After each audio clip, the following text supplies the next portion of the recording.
It's Tuesday, May 13, 2025. I'm Albert Moher, and this is The Briefing, a daily analysis of news and events from a Christian worldview. There are some patterns in terms of the way language is used that betray something far more important, something far deeper, which is actually in process. And in particular, as you look at the LGBTQ revolution, you look at the vast redefinition of the entire moral structure in Western civilization, you understand that there are certain logics that have been playing into this, certain dynamics that give a lot of energy to the revolutionaries. One of those dynamics is the idea that some change in moral judgment is simply the process of evolution, and that evolution is always from what should be left behind to what should be embraced now.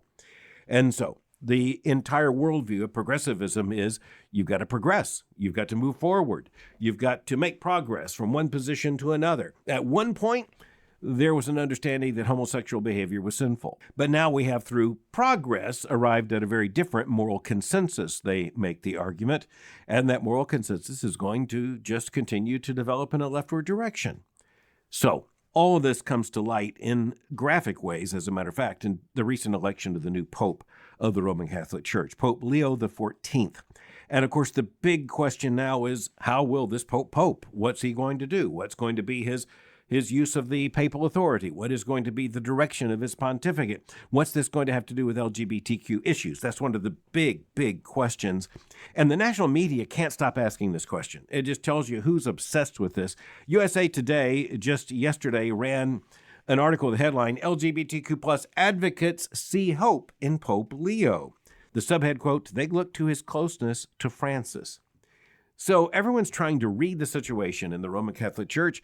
And from our perspective today, the important thing is understanding how moral arguments are made and how moral movements clash, and just detecting in a very significant way what is going on here, which is this argument about progressivism, about moral progress, always from traditionalism to a brave new future, leaving behind the morality that gave birth to Western civilization and now embracing something new. That's the essence of the argument. The big argument now is, what will the new Pope mean for all of this? But what it means for us as evangelical Christians is, here's an argument we really need to track.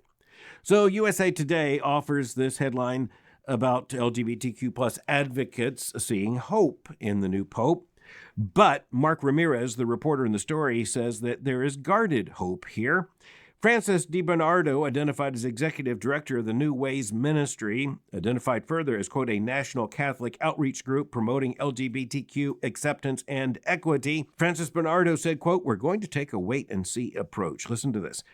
There's a great possibility that he will have a positive effect on LGBTQ ministry, end quote. Now, everybody knows what's going on here. The reporter knows exactly what's going on. The man interviewed here knows exactly what's going on.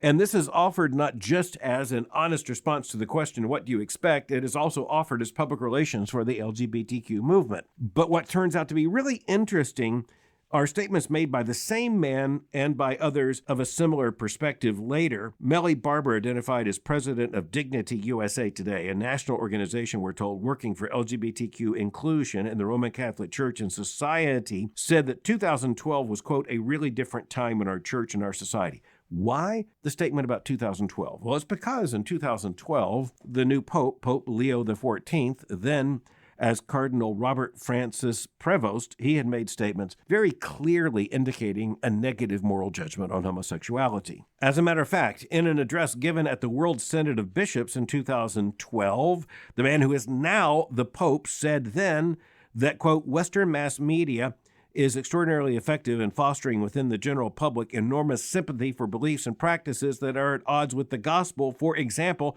abortion, homosexual lifestyle, euthanasia, end quote. So there is the new Pope in a statement made now 13 years ago. Now, this is exactly the way this works, because if you have a Pope, Roman Catholics are going to have to look for everything the man has said, and as indications about what he might say in the future, indications about what he might do on LGBTQ issues in the future. That 2012 address reflects what would have to be understood as a rather conservative understanding of those issues: abortion, homosexual lifestyle, euthanasia. In one sense, evangelical Christians would agree those are at least the big three. Extended comments made also dated back to 2012 include this statement, quote, Catholic pastors who preach against the legalization of abortion or the redefinition of marriage are portrayed as being ideologically driven, severe, and uncaring, end quote. Again, that's a statement that would appear to come from a rather conservative perspective.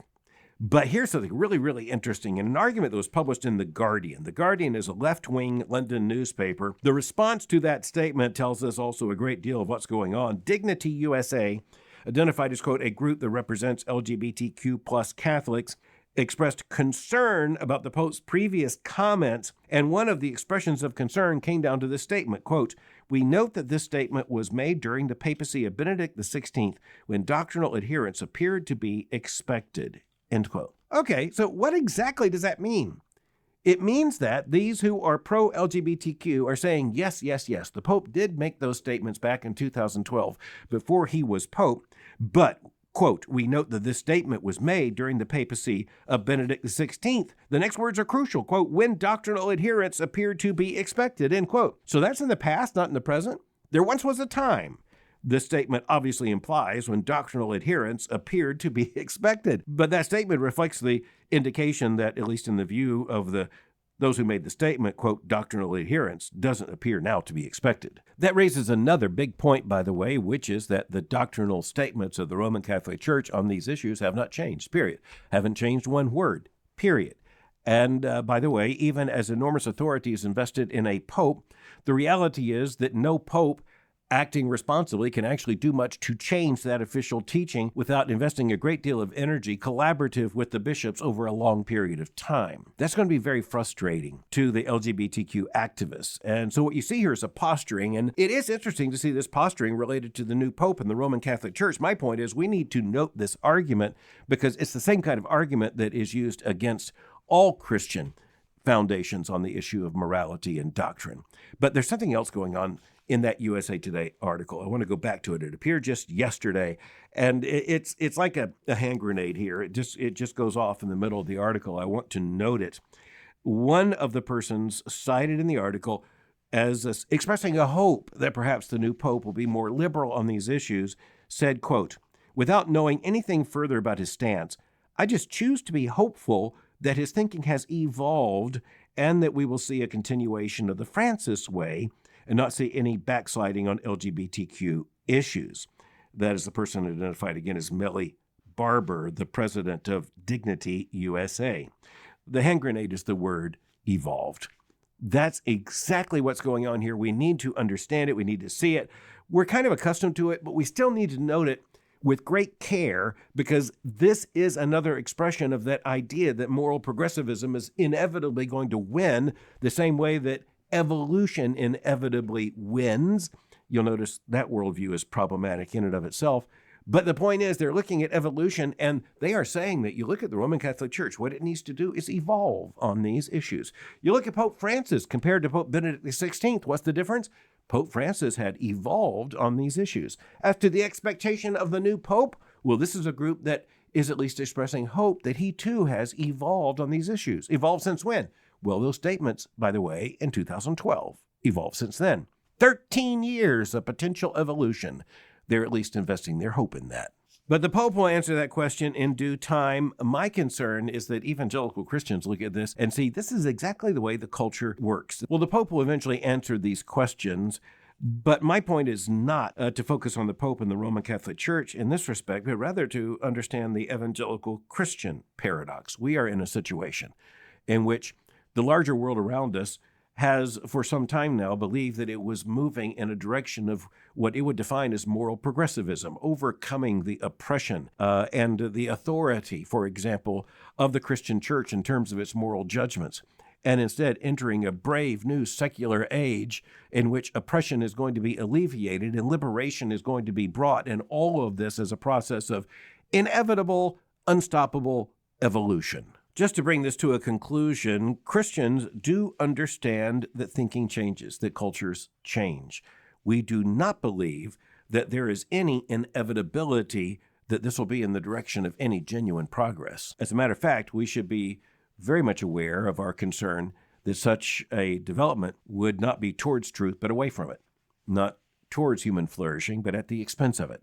And we also have to note that our understanding of moral judgment is that it is based in reality. It is based in truth. It is based in even ontology. It is based in creation order. And those things are not evolving. Our commitment to hold to that which is true. That's what is made necessary. That's what's foundational to the Christian worldview. As to the judgment of those around us, it may evolve or it may devolve. The point is, it needs to be corrected by objective truth, not by some kind of myth of secular progress. But next, as we're considering how moral arguments are debated in the public square, we need also to note the kind of ideological combat that takes place and how framing becomes very important. Framing is the process by which both sides try to say, here's the reality, here's what's most important, here's how we should see this.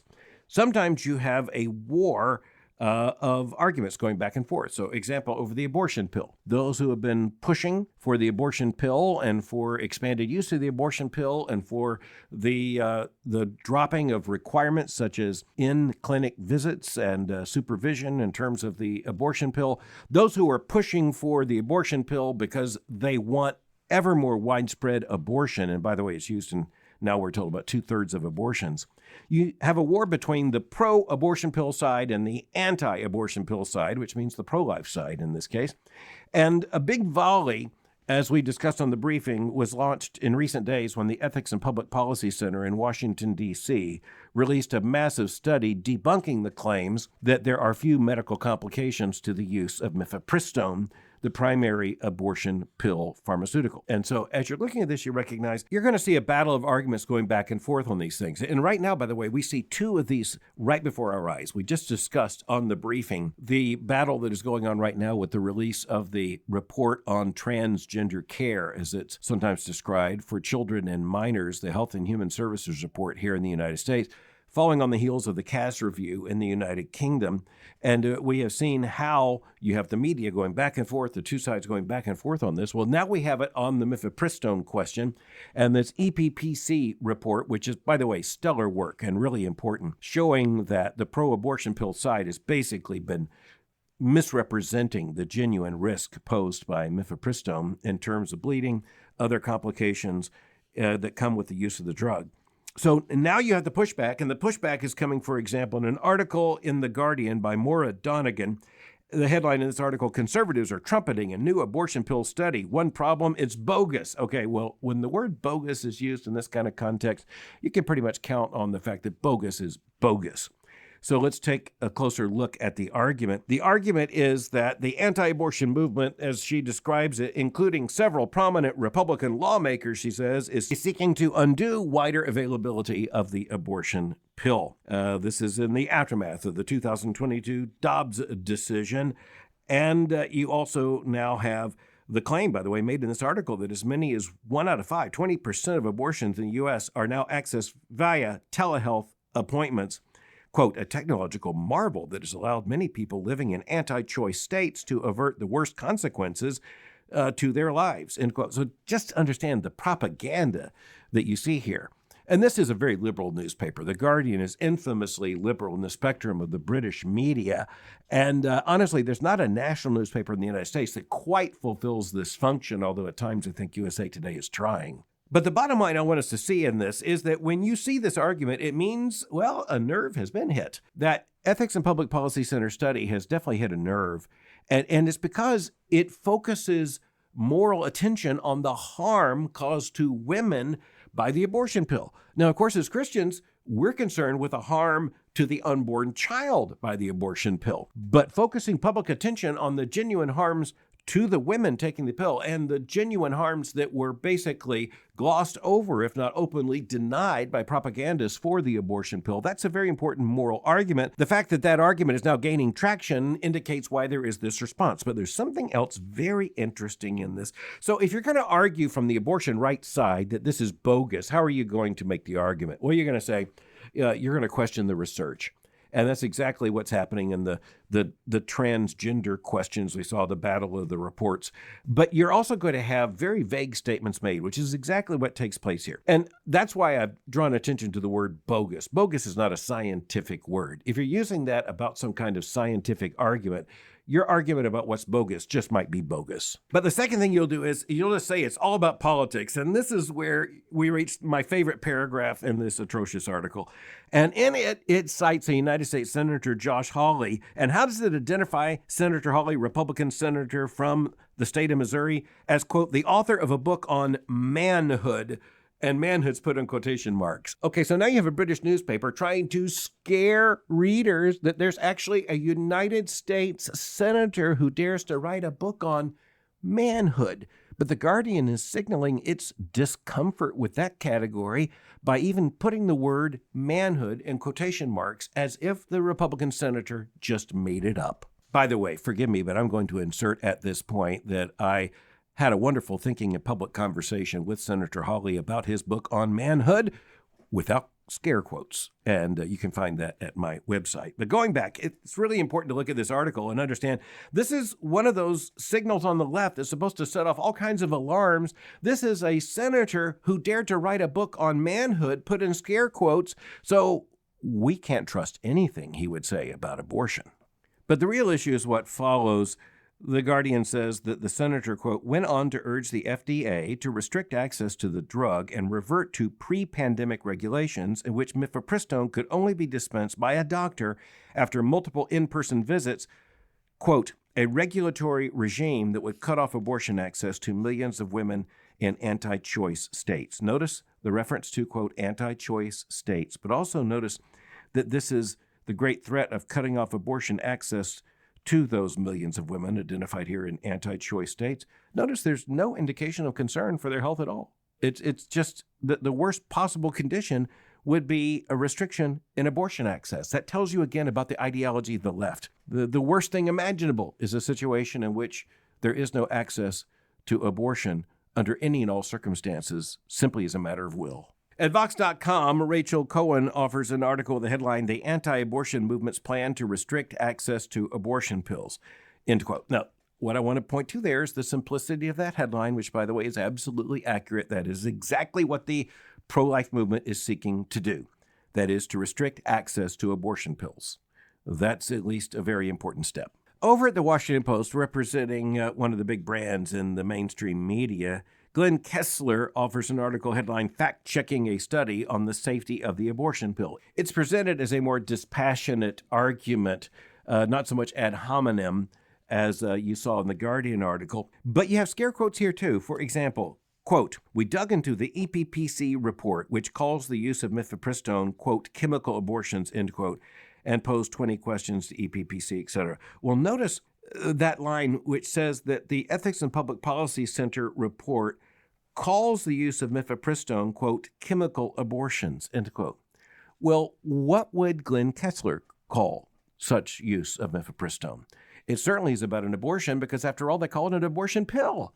But in this case, it is likely that what is attempted here by putting chemical abortions in quotation marks is that those who are for the use of the pill and even expanded use of the pill would refer to this as a medical abortion. Now, why would that be medical as opposed to anything else? It is because on the pro-abortion side, there's an effort to say there are basically now two forms of abortion. There are medical abortions, that's pill or pills, and surgical abortions. And that is exactly what you know it is. But the branding, the language is everything. In moral combat, words matter. Every single word matters. And in this case, the use of the term chemical abortions is evidently offensive to some, and they're going to have to call it something. And so they would rather call it medical than chemical. But you know what? Chemical is exactly what it is. And here's the other reason medical is so morally wrong as the category here. It is because medicine is about saving life, not taking life. It is about curing disease, not inflicting death. But the important thing for all of us is recognizing how all of this vocabulary betrays the big moral issues that are right there before our eyes. All right, well, we're thinking about how moral change takes place. And even when you look at the map, you're looking at a complex moral reality.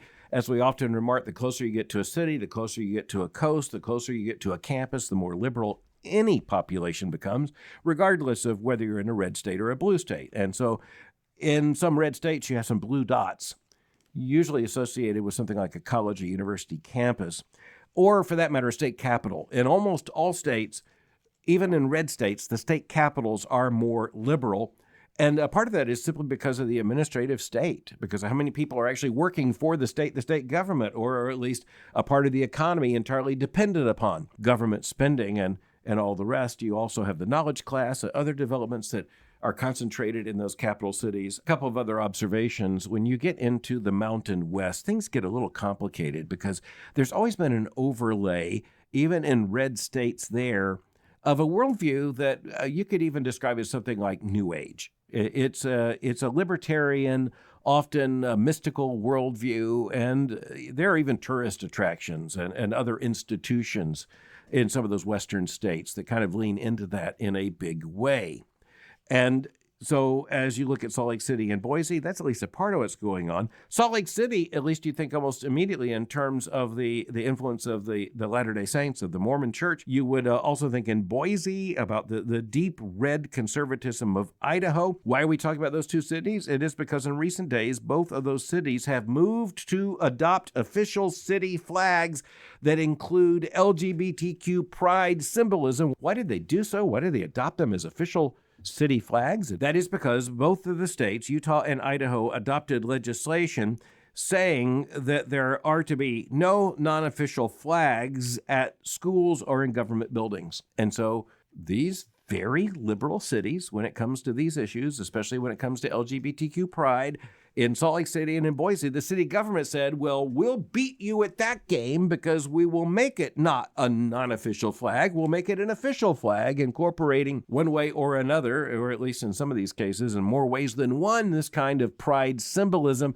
So now it's an official city flag. Now it can fly over government buildings and schools. Take that, conservative state leaders. We beat you at your own game. Republican-dominated state legislatures in Utah and Idaho thought that they had solved a problem by adopting legislation that would limit flags flown over such buildings to the United States flag, state flags, flags of other countries, or states and college and military flags. But in unflagging effort to push the LGBTQ agenda, these cities, which are, again, very blue dots in this respect in very red states, they moved just to adopt the pride symbolism within an official city flag. As Christians, we just need to be aware of the constant worldview combat, frankly, that's going on around us, going on in the language, going on in news coverage where scare quotes are used, even around a word like manhood.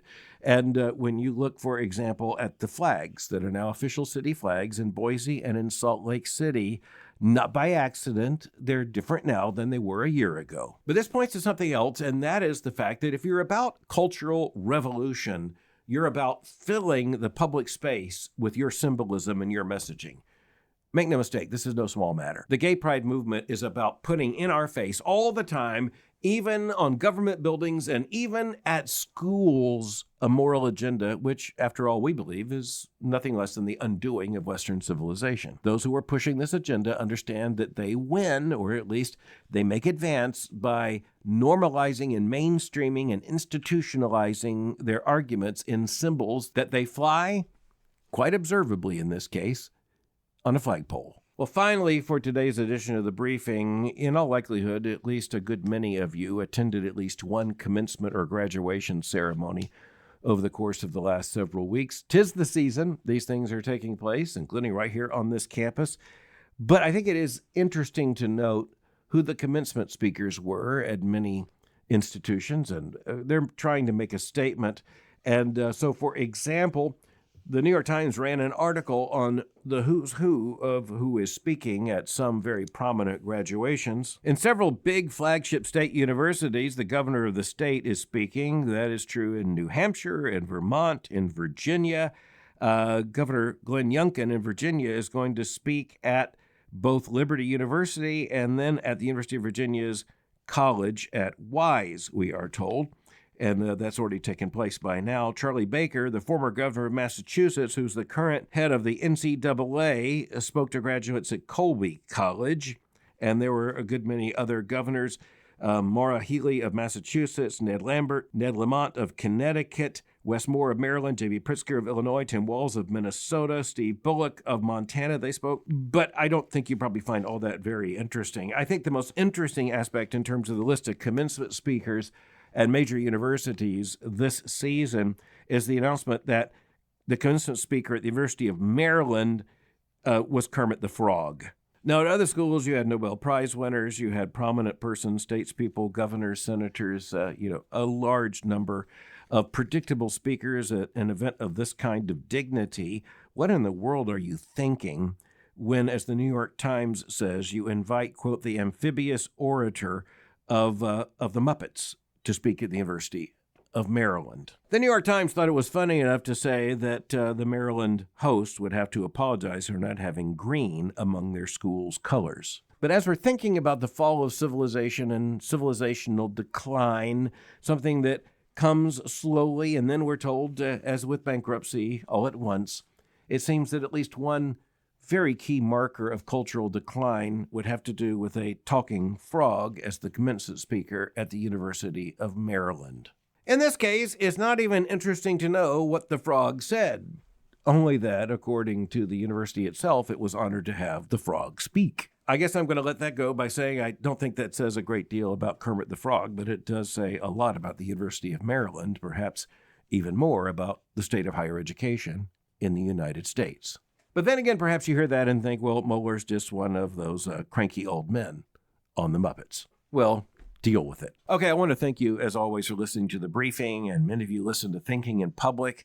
And I want to tell you there is a new series. It's a video series, and it's just started. It's called In the Library, and kind of taking you into my library for a conversation.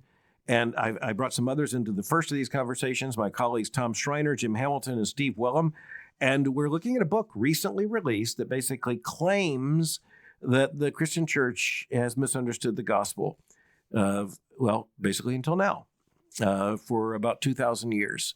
And it's a book that says that somehow the divide between Catholicism and Protestantism can just be overcome with a new understanding. And so we take that on. And so we asked the question, has the church misunderstood the gospel for 2,000 years? Let me just cut to the quick and tell you the answer is no, but I think you'll find the conversation very interesting. In the library, to subscribe at YouTube, just subscribe at Albert Moher Official. All right, many more will be coming in the fall. Thanks for listening to The Briefing. For more information, go to my website at albertmohler.com. You can follow me on Twitter or X by going to twitter.com/Albert Moher. For information on the Southern Baptist Theological Seminary, go to sbts.edu.